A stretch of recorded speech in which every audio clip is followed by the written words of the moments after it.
એક મિનિટ મામલતદાર શ્રી રસ્તામાં 6 એસટી બસો અમને સામે મળી, અમે કેમ કાચ તોડ્યા? ના, વાત સાચી છે. બરોબર. તમને ત્યાં સુધી આવવા ગ્રામ પંચાયતની કચેરી આવી, દવાખાનું આવ્યું, યાર્ડ આવ્યું, હોસ્પિટલ આવી, અમે કેમ કાચ તોડ્યા?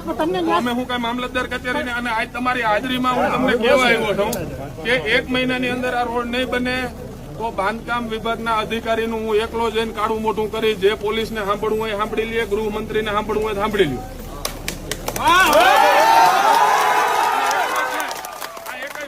તમને એમ ના થાય કે આ ટોળું લઈને આવ્યું એટલે દાદાગીરી કરે. દાદાગીરીની અમે અમારા હક માટે કરીએ છીએ.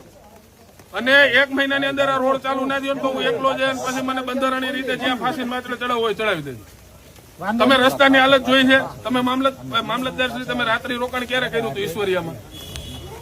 ત્યારે તમે રસ્તે હેલા હશો ને? રસ્તાની ખબર છે. કાયદેસર ગોઠણ ડૂબ ઉપરનું પાણી અત્યારે રોડ ઉપર ભરાયેલું છે. હું તમને દેખાડું, વિડીયો ફૂટેજ પત્રકારો પાસે હશે.